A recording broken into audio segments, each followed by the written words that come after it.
you ever dated someone when you look back now, assuming you're not dating that person anymore, or you can still be with that person, you realize there were red flags in the beginning, but you ignored those red flags and you came to regret ignoring those red flags? Yes, this was guy number two for me.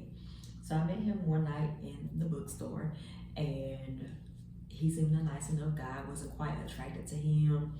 He just seemed extra thin, and in particular, he was just a different race than what I was accustomed to dating. At that point in time, I was accustomed to dating only black men, but this was a white man. So in his own particular way, I just didn't find him attractive.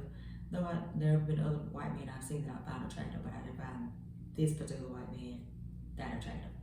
So I told myself, give him a chance. Don't be so vain and superficial, only paying attention to looks, and just give this guy a chance. So he asked me out that same day for us to go out that same day, and I agreed to it. So we went out to a restaurant that was very close to the bookstore where we met, and after that he started courting me regularly. We were talking on the phone weekly, I guess at least every other day, and we were going out on dates at least weekly. Now, one thing I noticed now that I didn't notice then is that he was love bombing me. I remember on the third date, this man was already giving me gifts. He recognized that I like books, and we talked about that extensively. And actually, we had some of our dates at the bookstore where we met.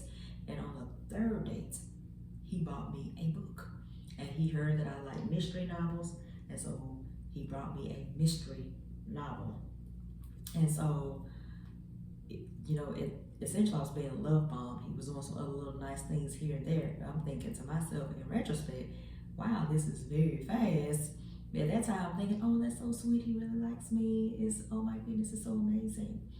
Then some of the other things I saw, and this was within the first month of us getting to know each other, right? So this was fall 2016, November 2016. He had done this by the end of November. The third date had arisen. And then he bought that book. So then we go, and I get to go to his place where he lived. And he told me at the time that he split his time between taking care of a grandmother and living in his mother's home. And I found out later on that all that wasn't true. He lived in his mom's home. Whole taking care of a grandparent part was not even true. But okay, that story is gonna be revealed another day. So in particular, we met his mother, or I met his mother, and I noticed when he seemed to be a bit upset, a little frustrated as related to her, he would snap at her.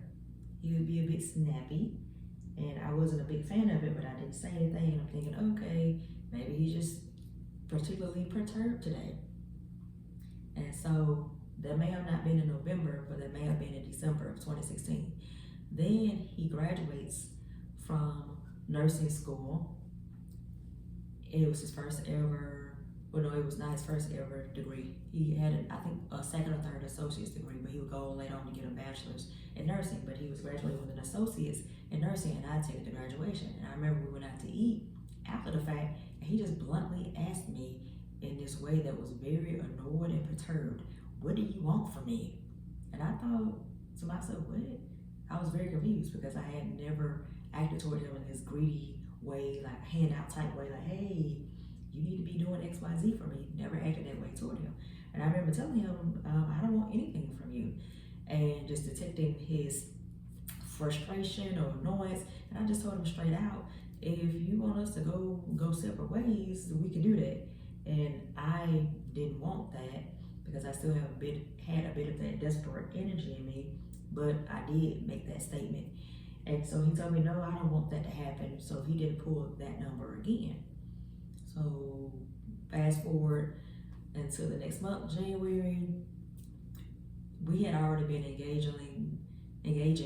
We weren't engaging in sexual intercourse, but we were doing the feeling, touching, and all the stuff. So all the things that if I'm telling myself I'm a Christian woman, I should not be doing, but I was doing that with him. So February 2017 rolls around, and he's saying to me, well, we've been together for a little while now, and I think it's time for us to go to the next level.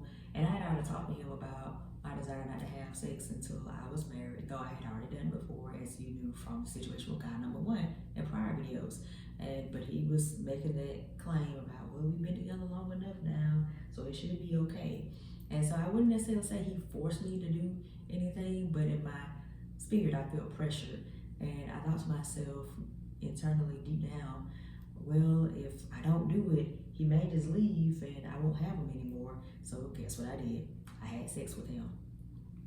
And we began, basically the rest of our relationship was on and off sex. And so I would go get guilty about engaging sexually with him, then let him know, hey, I'm feeling guilty about it. Then we'll probably stop maybe a week or so, and another opportunity will arise. And because of lust on both sides, then there I was again engaging sexually with him. So yeah, that was how that went.